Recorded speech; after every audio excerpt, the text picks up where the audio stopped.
స్వాగతం. వార్తల్లోని ముఖ్యాంశాలు.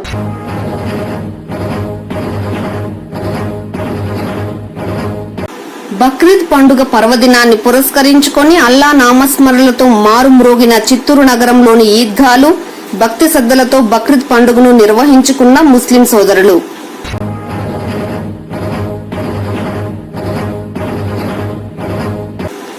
మామిడి రైతుల సంక్షేమమే పరమావధిగా పనిచేస్తున్న రాష్ట్ర ముఖ్యమంత్రి నారా చంద్రబాబు నాయుడు ఆదేశాలను తూచా తప్పకుండా పాటించాలి. చిత్తూరు ఎంపీ దగ్గుమల్ల ప్రసాదరావు.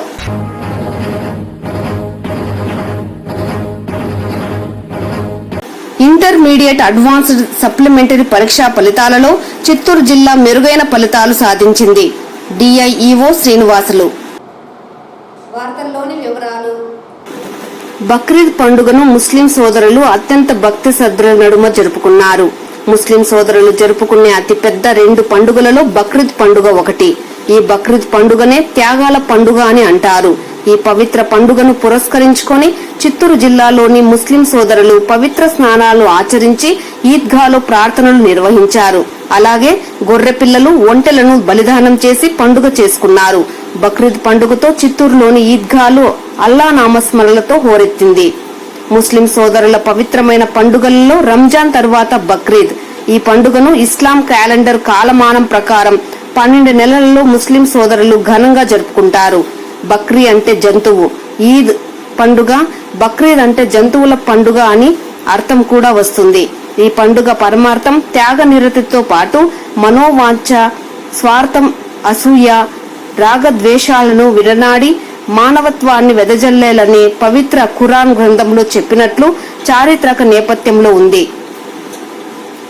అలాగే ఇస్లాం మతస్థులు దైవ స్వరూపం ఇబ్రహీం అల్లా కోసం తన కుమారుడిని బలిదానం చేయడానికి సైతం సిద్ధపడినట్లు చరిత్ర ఉంది.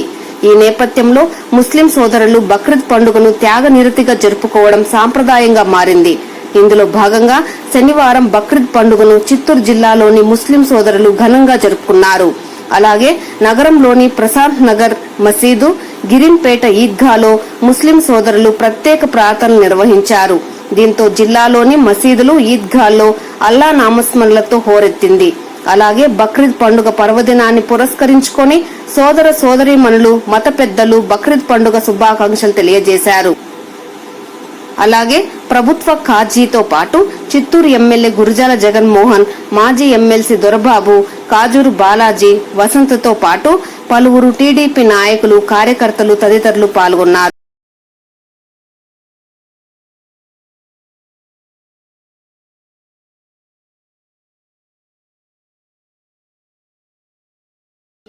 नमाज आप साहब किराम को लेके आप नमाज खुले मैदान में आप अदा फरमाते। इसी तरह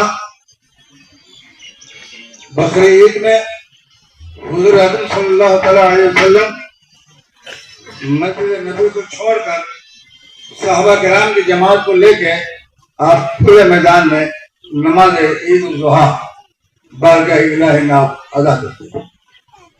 ये सुन्नत को आप तमाम हजरात अदा कर रहे हैं। मैं आप तमाम को शुक्रिया अदा करता हूँ। बेची जा रही है। जो हजरात गेट के सामने खड़े हुए हैं, हमारे उनसे गुजारिश है कि जगह आपको जहां मिले आप वहां तशरीफ आए। 6 तकबीरों के पढ़ता हूं मैं वाज से अल्लाह ताला के किबला रुख होकर ताबे इमाम से इस तरह नियत करें। ईद उल जुहा की 2 रकात वाजिब नमाज जायद 6 तकबीरों के पढ़ता हूं मैं वाज से अल्लाह ताला के किबला रुख होकर ताबे इमाम। इस तरीके से नियत करते हुए अपने दोनों हाथों को कान तक ले जाएं। अल्लाहु अकबर कहते हुए हाथ बांधकर सना पढ़ें। सना पढ़ने के बाद फिर अल्लाहु अकबर कहते हुए अपने हाथों को कान तक ले जाएं और हाथ छोड़ दें।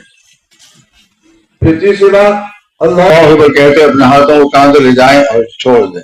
तीसरी बार अल्लाह अकबर कहते अपने हाथों को कांधे మైనారిటీ కుటుంబ సభ్యుల సహోదరులందరికీ పేరు పేరున హృదయపూర్వక నమస్కారాలు తెలియజేస్తూ ఈరోజు ముందుగా వారికి బక్రీద్ శుభాకాంక్షలు. అలాగే ఆ పవిత్రమైన అల్లాహ్ని తలుచుకొని ఈరోజు అందరూ కూడా ఇక్కడ ప్రార్థన చేశారు. వారు కోరుకున్న కోరికలు, వారికి మంచి ఆరోగ్యం, ఐశ్వర్యాన్ని ఇవ్వాలని నేను కూడా దువా చేశా. కాబట్టి అందరికీ మరొక్కసారి చిత్తూరు నియోజకవర్గ మైనారిటీ సహోదరులందరికీ మా కూటమి పార్టీ తరఫున ముఖ్యమంత్రి శ్రీ నారా చంద్రబాబు నాయుడు మరియు పవన్ కళ్యాణ్, అలాగే మా యువ నాయకుడు నారా లోకేష్ తరఫున నా నియోజకవర్గ మైనారిటీ కుటుంబ సభ్యులందరికీ ఈద్ ముబారక్.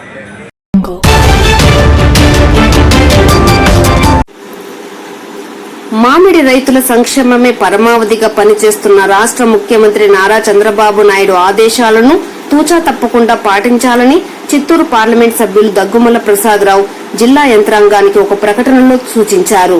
గుజ్జు పరిశ్రమలను తెరపించి మామిడి రైతుల నుంచి తోతాపురిని కొనుగోలు చేయించి వారికి నష్టం వాటిల్లకుండా చూడాలని జిల్లా అధికారులకు తెలియజేశారు. తోతాపురి మామిడి టన్నుకు 12,000 రూపాయలు ప్రకటించిన ఏపీ సీఎం చంద్రబాబు నాయుడుకి, ఎంపీ దగ్గుమల్ల ప్రసాదరావుకి ఈ సందర్భంగా కృతజ్ఞతలు తెలియజేశారు. తోతాపురి మామిడికి మద్దతు ధరను 12,000 రూపాయలుగా ప్రభుత్వం ప్రకటించిన నేపథ్యంలో శనివారం ఆయన హర్షం వ్యక్తం చేశారు. కూటమి ప్రభుత్వం రైతుల పక్షపాతిగా పనిచేస్తుందని కొనియాడారు. ప్రభుత్వ ఆశయాన్ని అధికారులు పసిగట్టి పక్వానికి వచ్చిన మామిడికాయలను మాత్రమే ప్రాసెసింగ్ కంపెనీలకు పంపించే అంశంపై మామిడి రైతులకు అవగాహన కల్పించడంలో హార్టికల్చర్, అగ్రికల్చర్ అసిస్టెంట్లు క్షేత్రస్థాయిలో విస్తృతంగా పనిచేయాల్సిన అవసరం ఎంతైనా ఉందన్నారు. జిల్లాలోని ఏ గుజ్జు పరిశ్రమలు పనిచేస్తున్నాయనే రోజువారీ వివరాలను డిస్ప్లే చేయించాలని, కర్ణాటక, తమిళనాడు రాష్ట్రాల నుంచి ఆంధ్రప్రదేశ్కు దిగుమతి అయ్యే మామిడి రవాణాను రాష్ట్ర సరిహద్దుల వద్ద నిఘా ఏర్పాటు చేసి నియంత్రించాలని జిల్లా యంత్రాంగానికి సూచించారు. అదే సమయంలో ప్రాసెసింగ్ కంపెనీల వద్ద పరిస్థితిని అధికారులు ఎప్పటికప్పుడు అంచనా వేసి మామిడి రైతులకు ఇబ్బందులు తలెత్తకుండా చర్యలు చేపట్టాలని తెలియజేశారు. అంతేకాకుండా మామిడి రైతుల నుంచి గుజ్జు పరిశ్రమలు తోతాపురిని కొనుగోలు చేయించడంతో పాటు ప్రభుత్వం, జిల్లా కలెక్టర్ సూచించిన గైడెన్స్ ప్రకారం మామిడి రైతులకు మద్దతు ధరను ఇప్పించే బాధ్యతను అధికారులు తీసుకోవాలని తెలిపారు. అప్పుడే మామిడి రైతులకు మేలు చేసిన వారు అవుతామని, ప్రభుత్వ లక్ష్యం నెరవేరుతుందని చిత్తూరు పార్లమెంట్ సభ్యులు దగ్గుమల్ల ప్రసాదరావు అభిప్రాయపడ్డారు. శనివారం విడుదలైన ఇంటర్మీడియట్ అడ్వాన్స్డ్ సప్లిమెంటరీ పరీక్షా ఫలితాలలో చిత్తూరు జిల్లా గత మార్చిలో కంటే మెరుగైన ఫలితాలు సాధించినట్లు డిఐఈఓ శ్రీనివాసులు పేర్కొన్నారు. గత ఫలితాలలో చిట్ట చివరి స్థానంలో ఉన్న జిల్లా 2వ సంవత్సరం ఫలితాలలో జనరల్ విభాగంలో 58%, వొకేషనల్ విభాగంలో 66% ఉత్తీర్ణత శాతాన్ని సాధించినట్లు డిఐఈఓ పేర్కొన్నారు. ఈ నెల 9వ తేదీ నుండి 13 వరకు 1,300 రూపాయలు ఆన్లైన్లో చెల్లించి రీవెరిఫికేషన్, 260 రూపాయలు చెల్లించి రీకౌంటింగ్ కు దరఖాస్తు చేసుకోవచ్చునని శ్రీనివాసులు సూచించారు. రానున్న విద్యా సంవత్సరంలో మరింత మెరుగైన ఫలితాలు సాధించేందుకు అవసరమైన అన్ని చర్యలు ఇప్పటి నుండి ప్రారంభించనున్నట్లు ఈ సందర్భంగా ఆయన స్పష్టం చేశారు. అలాగే ఇంటర్మీడియట్ కు సంబంధించి అడ్మిషన్లను కూడా ప్రారంభం చేశామని, ప్రభుత్వం కళాశాలలు అత్యుత్తమ విద్యతో కూడిన ప్రమాణాలతో విద్యను బోధించడం జరుగుతోందన్నారు. ప్రతి విద్యార్థి ఈ అవకాశాన్ని సద్వినియోగం చేసుకోవాలన్నారు. విషయానికి వస్తే వొకేషన్ మొదటి సంవత్సరంలో 490,000 మంది కాను 280 మంది పాస్ అయ్యి 42 ఉత్తీర్ణత శాతాన్ని సాధించారు. అదేవిధంగా 2వ సంవత్సరంలో కూడా మనకి 450 మందికి గాను 259 మంది పాస్ అయ్యి 66% ఉత్తీర్ణత సాధించారు. చిత్తూరు జిల్లా మనకి వొకేషనల్ సెకండ్ ఇయర్ ఫలితాల్లో 13వ స్థానంలో ఉండగా, జనరల్ ఫలితాల్లో మనకి 20వ స్థానంలో ఉంది. గత మార్చిలో మనకి చిత్తూరు జిల్లా అట్టడుగు 20వ స్థానంలో ఉండగా, ఇప్పుడు 20వ స్థానం నుంచి మన 20వ స్థానానికి రాగలిగారు. ఇక ఇంకా మంచి ఫలితాలు సాధించడం కోసం మనం ముందు నుంచి కూడా ప్రణాళిక రూపొందించుకొని కళాశాలలకు అన్ని ఏర్పాట్లు చేయడం జరుగుతుంది. దీనికి సంబంధించి ఇప్పటికే కార్యాచరణ ప్రణాళిక రూపొందించడం జరిగింది. మనకి వేసవి సెలవుల్లోనే మనకి ఏప్రిల్ 1 నుంచి 23వ తేదీ వరకు ఈ విద్యా సంవత్సరాన్ని పునఃప్రారంభించడం జరిగింది. అదేవిధంగా అడ్మిషన్లను కూడా ఏప్రిల్ 7వ తేదీ నుంచి మనకు మొదలుపెట్టాము. ఇప్పుడు అడ్మిషన్స్ కొనసాగుతున్నాయి. అదేవిధంగా ఈ సంవత్సరం జూలై 2వ తేదీ నుంచి కళాశాలలు పునఃప్రారంభమయ్యాయి. జూనియర్ కళాశాలన్నింటిలో కూడా మనకి మధ్యాహ్న భోజనం కూడా 2వ తేదీ నుంచి మనకి మొదలైంది. కాబట్టి అంతేకాకుండా విద్యార్థులందరికీ కూడా పాఠ్య పుస్తకాలు, నోట్ పుస్తకాలు కూడా మనం ఇప్పటికే కళాశాలకు అందించడం జరిగింది. ఈ సంవత్సరం అన్ని విధాలుగా మార్పులు చేసుకోవడం ద్వారా ఇంటర్ బోర్డులో చేస్తున్న సంస్కరణలకు అనుగుణంగా అన్ని ప్రభుత్వ కళాశాలల్లో కూడా విద్యా ప్రమాణాలు పెంచడం కోసం అటు అధ్యాపకులు, అటు యాజమాన్యం అందరూ కూడా తగిన శ్రద్ధ తీసుకుంటున్నారు. ఇంటర్మీడియట్ బోర్డు సంస్కరణ నేపథ్యంలో ప్రతి ప్రభుత్వ కళాశాలలో కూడా పోటీ పరీక్షకు సంబంధించి కూడా మనం ఇప్పుడు శిక్షణ ఇవ్వడం జరుగుతుంది. దానికి సంబంధించిన మెటీరియల్ని కూడా ఇప్పటికే కళాశాలకు అందించడం జరిగింది.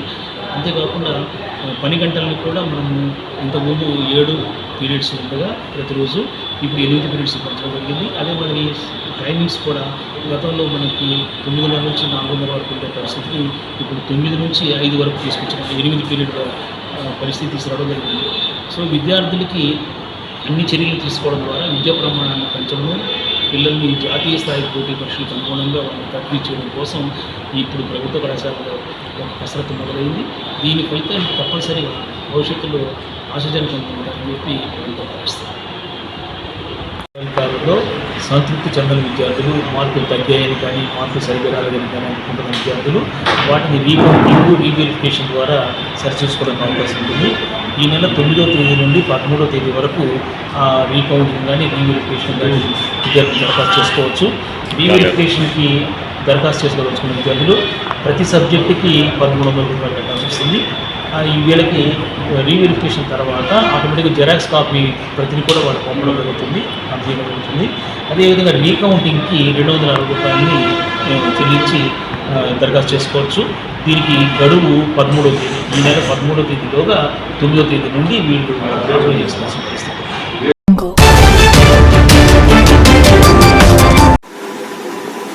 రాష్ట్రంలోని కూటమి ప్రభుత్వం రైతుల పక్షాన నిలబడుతుందని, రైతులకు న్యాయం జరిగేలా అన్ని చర్యలు తీసుకుంటున్నట్లు ఎమ్మెల్యే గురజాల జగన్మోహన్ చెప్పారు. శుక్రవారం సాయంత్రం స్థానిక ప్రజాప్రతినిధులు, తెదేపా నాయకులతో కలిసి చిత్తూరు కట్టమంచిలోని మామిడికాయల యార్డును పరిశీలించారు. మామిడికాయల దిగుబడి, జరుగుతున్న వ్యాపారం, రోజుకు ఎంత మామిడి యార్డుకు వస్తుందనే విషయాలపై రైతులు, వ్యాపారస్తులతో మాట్లాడారు. అనంతరం ఎమ్మెల్యే తెదేపా నాయకులతో కలిసి విలేకరులతో మాట్లాడుతూ మామిడి రైతులకు గిట్టుబాటు ధర కల్పించాలన్న అంశంపై చిత్తూరు ఎమ్మెల్యే గురజాల జగన్మోహన్, జిల్లా కలెక్టర్ సుమిత్ కుమార్, పూతలపట్టు ఎమ్మెల్యే మురళీమోహన్లతో కలిసి పల్ప్ పరిశ్రమల ప్రతినిధులు, రైతులతో సుదీర్ఘ చర్చలు జరిపి రైతులకు గిట్టుబాటు ధర అయ్యేలా ప్రభుత్వానికి నివేదిక సమర్పించామన్నారు.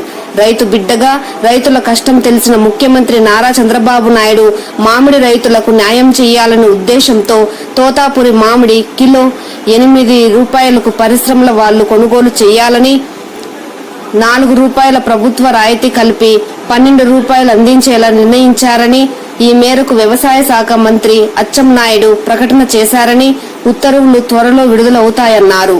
ప్రభుత్వ ఉత్తర్వులు విడుదలైనప్పటి నుంచి పరిశ్రమలు ప్రభుత్వం నిర్దేశించిన ధరకే రైతుల నుంచి కొనుగోలు చేయాలని వ్యవసాయ శాఖ ద్వారా రైతులకు పర్మిట్లు జారీ చేస్తున్నట్లు తెలియచెప్పారు. పర్మిట్లు పొందిన రైతులకు ప్రభుత్వం ప్రకటించిన రాయితీ సొమ్ములను జమ చేయడం జరుగుతుందన్నారు. పరిశ్రమలు జిల్లాలోని రైతులకు మొదటి ప్రాధాన్యతనిచ్చి కొనుగోలు చేయాలన్నారు. నిర్ణయించిన గిట్టుబాటు ధర, ఇతర నిబంధనలను అతిక్రమించిన పరిశ్రమలపై చర్యలు తప్పవని హెచ్చరించారు. మిగిలిన రాష్ట్రాలతో పోలిస్తే ఆంధ్రప్రదేశ్లోనే మామిడి రైతులకు గిట్టుబాటు ధర కల్పించామని, ఈ విషయంలో ముఖ్యమంత్రి నారా చంద్రబాబు నాయుడుకి, వ్యవసాయ శాఖ మంత్రికి ధన్యవాదాలు తెలుపుతున్నట్లు చెప్పారు. ఈ కార్యక్రమంలో మేయర్ అముద, చుడా చైర్పర్సన్ కటారి హేమలత, మాజీ ఎమ్మెల్సీ బిఎన్ రాజసింహులు, మాజీ ఎమ్మెల్యే ఏఎస్ మనోహర్, తెదేపా నాయకులు చంద్రప్రకాష్, సురేంద్ర కుమార్, కాజూరు బాలాజీ, కోదండ యాదవ్, కార్పొరేటర్లు, మాజీ కార్పొరేటర్లు, డివిజన్ ఇన్ఛార్జీలు, కార్యకర్తలు పాల్గొన్నారు. అక్కడి రైతులు కూడా ఇక్కడ ఆంధ్ర ప్రభుత్వం తీసుకున్న నిర్ణయం పట్ల, మన రాష్ట్రం పట్ల కూడా ఎంతో సంతోషాన్ని వ్యక్తం చేశారు. ఎందుకంటే మన రాష్ట్ర ముఖ్యమంత్రి ఎప్పుడు కూడా అన్నిట్లో ముందంజలో ఉంటారు. ఈ ఎక్సర్సైజ్ గత 2-3 నెలలుగా మన చిత్తూరు కలెక్టర్ సుమిత్ గారు చాలా దీనిపైన, అంటే IAS కి ప్రిపేర్ అయినప్పుడు ఆయన తయారయ్యాడో లేదో గానీ రైతుల సమస్యల పట్ల ఈ మ్యాంగో సీజన్ లో అన్ని ఫ్యాక్టరీలు స్వయాన విజిట్ చేసి ఫ్యాక్టరీ వాళ్ళు చెప్పిన ఏ ఒక్క మాటని కూడా లెక్క చేయకుండా, అంటే మా దగ్గర ఇంత స్టాక్ ఉంది, అంత స్టాక్ ఉంది, మేము ఇంతకంటే కొనలేము అని వాదనలు విన్న తర్వాత ఆయన ప్రతి ఫ్యాక్టరీ కూడా విజిట్ చేయడం జరిగింది. బాగా అధ్యయనం చేసిన తర్వాత రెవెన్యూ అగ్రికల్చర్ సెక్రటరీలను పిలిపించి చిత్తూరుకి ఇక్కడ ఉన్న సమస్యలను మొత్తం నివేదించి ముఖ్యమంత్రి దృష్టిలో పెట్టించి నిన్ననే మన అగ్రికల్చర్ మినిస్టర్ అచ్చెన్నాయుడు గారు 8 రూపీస్ ఏ ఇండస్ట్రీ వారు కూడా తక్కువ లేకుండా ఇవ్వాలి, ప్రభుత్వం అదనంగా 4 రూపాయలు ఇస్తామని తెలియజేశారు. అందుకని మా చిత్తూరు మ్యాంగో రైతుల అసోసియేషన్ తరపున ప్రభుత్వానికి, మంత్రి గారికి ప్రత్యేక ధన్యవాదాలు తెలియజేసుకుంటున్నాం. అంటే రైతులు ఎవరైతే ఫ్యాక్టరీలకు తోలిన టన్ను బిల్స్ ఉంటాయో వాటిని మన ఈ అగ్రికల్చర్ డిపార్ట్మెంట్ ఉంటుంది కాబట్టి ఆ డిపార్ట్మెంట్ ద్వారా పర్మిట్లన్నీ వేసే తోలాలి. ఆ పర్మిట్లన్నీ స్వీకరించి రైతులకి 4 రూపాయలు సబ్సిడీ కింద గవర్నమెంట్ ఇస్తాం. మండీలకు తోలిన బిల్లులు అవన్నీ పర్ఫెక్షన్ గా ఉండి వెరిఫికేషన్ అయితే వారికి కూడా ఖచ్చితంగా ఇస్తారు.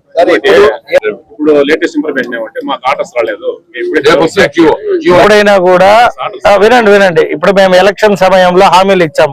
మహిళలకు బస్సులు ఇస్తాం, సిలిండర్లు ఇస్తాం, మగవారికి తాగడానికి మంచి మందు ఇస్తాము. పాత కాలంలో అదే వైఎస్ఆర్ ప్రభుత్వంలో ఇచ్చినట్టు పిచికారి మందు ఇవ్వము అని చెప్పినాం. అది ప్రభుత్వంలోకి వచ్చి గెలిచి జీవోలు పెట్టి తగు మంత్రులు అయినాక కదా జరిగింది. నిన్న ముందు రైతులకు శుభవార్త చెప్పామంటే కంగారు పడకండి, ప్రభుత్వం రైతులకు అండగా ఉంటుంది అని. అది జీవో రూపంలో సెక్రటరేట్ కు పోయి మంత్రి గారు, ముఖ్యమంత్రి గారు నోటీస్ నుండి పోయిన తర్వాత జీవో ఇష్యూ అవుతుంది. జీవో వచ్చాక అందరికి వస్తుంది కాబట్టి ఆ ప్రకారమే జరగాలి. కాకుండా వైలేషన్ చేస్తే ఎప్పటికప్పుడు పర్యవేక్షించి సీజ్ చేసేయడం జరుగుతుంది. అది ఫ్యాక్టరీ కానీ మండీ కానీ.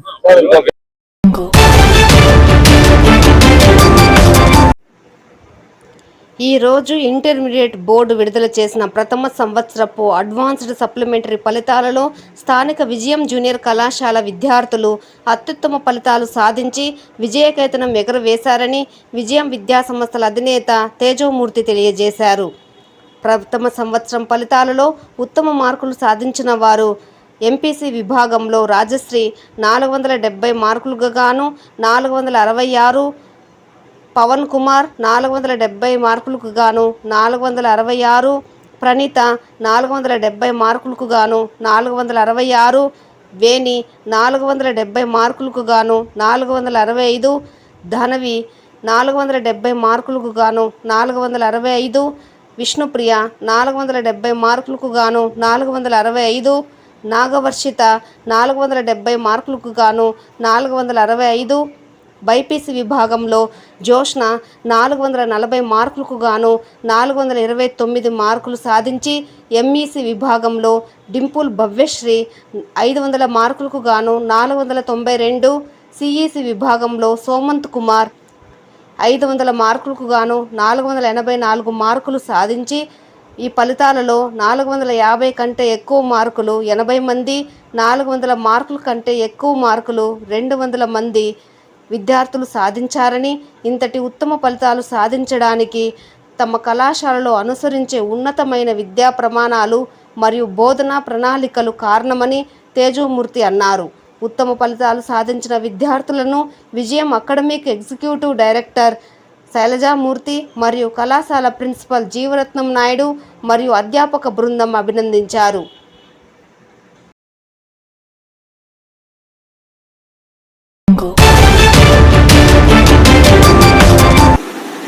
తిరుమల శ్రీవారిని ఈరోజు ఉదయం వీఐపీ విరామ సమయంలో పలువురు ప్రముఖులు దర్శించుకున్నారు. శ్రీవారిని దర్శించుకున్న వారిలో MP BK Parthasarathi, anchor Suma, నటుడు రాజీవ్ కనకాల వేరువేరుగా స్వామివారి సేవలో పాల్గొని మొక్కులు చెల్లించుకున్నారు. శ్రీవారి దర్శనార్థం తిరుమలకు విచ్చేసిన వీరికి ఆలయ అధికారులు స్వాగతం పలికి దర్శన ఏర్పాట్లు చేశారు. అనంతరం రంగనాథ మండపంలో వేద పండితులు వేద ఆశీర్వచనం చేసి స్వామివారి తీర్థ ప్రసాదాలను అందజేసి పట్టు వస్త్రంతో సత్కరించారు. Mami,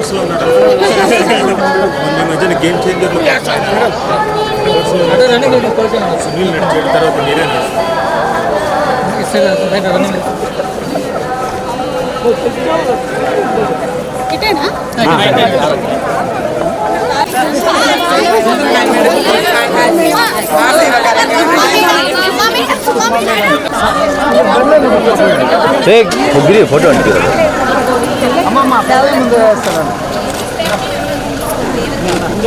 okay madam. నమస్కారం. ఈరోజు తిరుపతికి వచ్చి వెంకటేశ్వర స్వామిని దర్శించుకోవడం జరిగింది. దర్శించుకున్న తర్వాత ఇంకా మాట్లాడడానికి ఏముంటుంది చెప్పండి, అంతా ఆనందమే. Thank you. ఇప్పట్లాగే అంటే అనుకోకుండా ప్లాన్ చేసుకోలేదు, అనుకోకుండా మేము వచ్చేయాలనుకున్నాం. అంటే ఆయన పిలిస్తే తప్ప రావడం కుదరదు కదండి. అలాగే వచ్చినా కానీ దర్శనం చాలా అద్భుతంగా జరిగింది. ఆ స్పిరిచువాలిటీ ఇంకోటి ఒకసారి ఆయన్ని దర్శించుకున్న తర్వాత ఇంకా పెంపొందుతుంది, అలాగే పెంపొందింది. థ్యాంక్ యూ, మీ అందరికి కూడా థ్యాంక్ యూ. మా ఆవిడతో సంతోషంగా ఉంది. పిల్లలు రాలేదు, కానీ నెక్స్ట్ టైం పిల్లలతో పాటు వస్తాం. మోగ్లీ ఉందండి, కానీ ఇక్కడ మాట్లాడడం సమంజసం కాదనుకుంటా దేవుడి ముందు. ఈ వార్తలు ఇంతటితో సమాప్తం. నమస్కారం.